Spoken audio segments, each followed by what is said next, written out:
Hello, everyone. Friends, welcome back to our discussion on the importance of letter to the editor as a tool of connecting the citizens with the three pillars of society, namely the legislature, the executive, and the judiciary. In fact, I will go as far as to suggest that it also helps the newspaper to read the pulse of the readers. Before we focus entirely on this format, let us have a cursory glance at the different media options available to a modern citizen to understand the happenings around him. Number one, we still have our ubiquitous, friendly newspaper in its paper avatar, bringing to us the comparatively stale news, though the e version of the same newspaper keeps us updated about the world in almost real time, and so gradually pushing its paper version into the shadows of antiquity. There are still people who prefer the smell of the morning newspaper with a cup of tea to start the day. But with the passing of this generation, there will be nobody to write an obituary. At number two, we still have the television. But till yesterday, the television with hundreds of channels being beamed through satellites was considered as an intruder into the family setup, reducing, disrupting conversations among family members, drastically and limiting the conversations to certain popular television programs.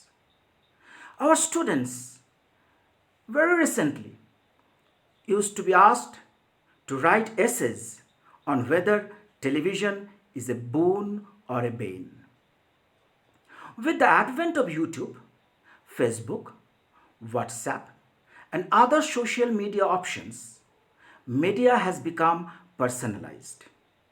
Each member of a family is glued to his own smartphone, watching programs of his own taste and communicating with virtual friends. Communication among family members has further been reduced.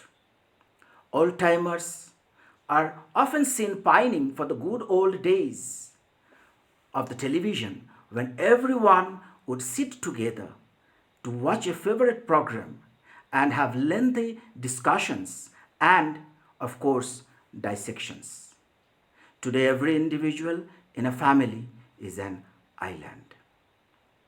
And, of course, there are still the hoardings and public art trying to keep afloat and screaming to be heard.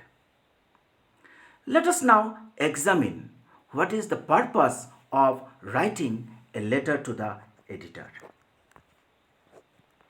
The purpose of writing letters to the editor, in short, can be stated as an effort to keep democracy alive, meaningful, and vibrant. We have already discussed that the newspaper or media is one of the four pillars of democracy and a very important pillar at that. The letter to the editor gives voice to the generally unseen and unknown common man, and often, I'm sad to say, neglected common man. It upholds the right to expression enshrined in the Constitution. It is a vehicle to reach the policymakers. It is often the first step taken towards establishing oneself as a writer. Dear friends, generally speaking, any kind of topic of public interest can find expression in a letter to the editor. For example, right now, the most popular topics are the nation's response to expansionist neighbors, banning of mobile apps, the COVID 19 pandemic, and the government's response to the situation. People voice their dissatisfaction regarding policies. For example, there is a lot of dissatisfaction about the rise in petrol and diesel prices, despite the price of crude oil being very low.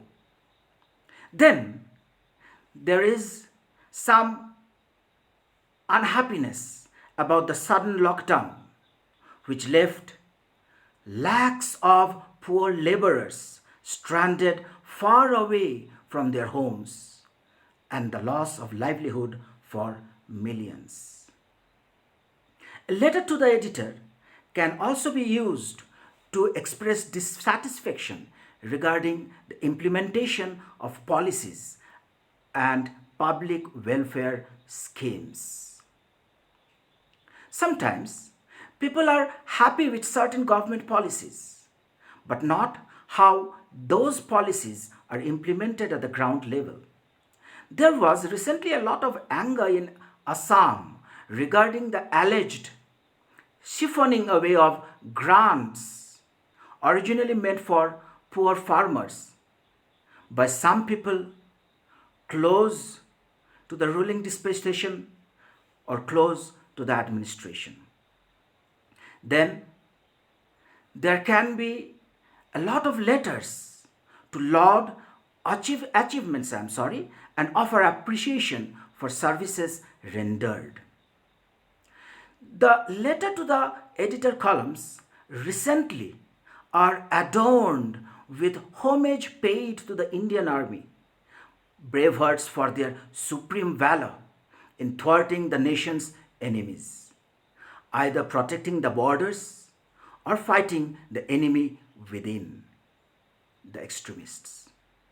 A lot of appreciation poured in for the bravehearts from the medical field for selflessly fighting the COVID 19 pandemic, putting their own lives and that of their family at risk.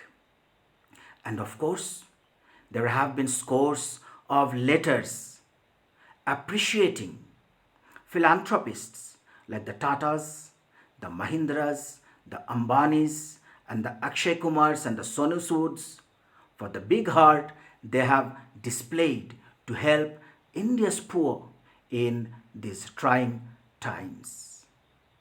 Now let us examine what is the format of a letter to the editor.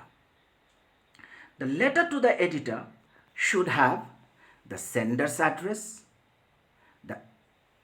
There should be an address addressed to the editor, the subject, the body of the letter, and finally the conclusion. Let us take a sample for our discussion. Write a letter to the editor of a national daily highlighting the importance of imparting first aid training to students. You are Anjali Sharma or Vipul Pathak, resident of RX 45 Abhilasha Complex, Greater Kailash, New Delhi 42. Now let us see how we have to go about writing this particular letter to the editor. So at the top, please include your address. I mean the writer's address. Then you address the editor. The editor here, the editor of the Times of India, New Delhi. Below that will come the subject. Keep the subject very simple. We can simply state importance of first aid training for school-going students. Now let us examine a sample letter. Let us just glance through this letter. Sir, I seek to draw the attention of the authorities and the people through the columns of your esteemed daily to the importance of first aid training. Today, a child met with an accident near the school gate. Many people were standing around but did not know what to do. Somebody dialed 108, but it took a long time for the ambulance to arrive. In the meantime, the child rather than pain. Fortunately, the injuries were not very serious, and the doctors let the child go home after administering preliminary treatment. In accidents, sometimes correct administration of first aid and precious moments saved can be the difference between life and death. So, students should be made aware of primary steps of first aid at school and should be included in the curriculum. The students should be encouraged by the teachers and parents to have their own mini first aid box. The concerned educational authorities should initiate a step towards this end. I also request you to kindly create awareness among the people to organize first aid training camps with the help of NGOs and medical officers. Thanking you, yours sincerely, Bipul Pathak. Now, friends, let us examine certain very common errors that I, as an evaluator, have come across in my years of evaluating examination answer scripts. Number one, when students are asked to write a letter to the editor of a national daily, they often address the editor thus. They write to the editor of a national daily. They often forget that they have to supply the name of a national level newspaper. So, dear students, please be careful about this error. In your letters to the editor, please do not forget to supply the name of a national daily newspaper. If the question would have suggested that the letter should be addressed to the editor of a regional daily, then you have to supply the name of a regional level newspaper. If the question demanded it that you should address the letter to the editor of a state level or a local newspaper, then your answer should include the name of a state level or a local newspaper. Please do not commit this error. The next error that I have often encountered is that often students, without thinking, they use certain expressions like I have the honor or I have the pleasure. Please check whether such expressions are in sync with the subject. For example, if you are writing about a child meeting with an accident, imagine how incongruous it would be if you start by saying that you have the pleasure to write about the accident. I am allowing a moment for the incongruity to sink in. Then, imagine how ridiculous it will be if you write that you have the honor to highlight the rampant corruption prevalent in a particular government department. Won't that be very ridiculous?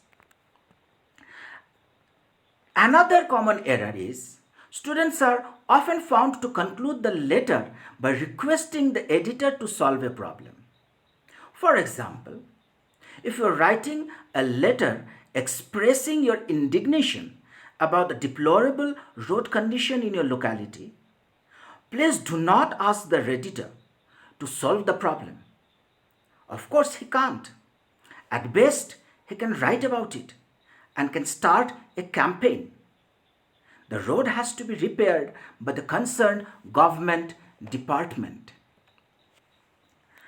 Another error is often students write extremely long letters to the editor. Keep your answer very short and precise. Always remember, newspapers generally do not publish very long letters because space is money. Remember that the 5 rupees you pay for a newspaper do not cover its cost of production, transportation, and distribution. Sometimes it doesn't even pay for the cost of the paper that the paper is printed on. So, every newspaper depends on advertisements to earn its profit. So, dear friends, I hope all of you have understood how to write a letter to the editor, and most importantly, all of you have grasped the importance of a letter to the editor in a vibrant and functioning democracy. Thank you very much. Have a great day.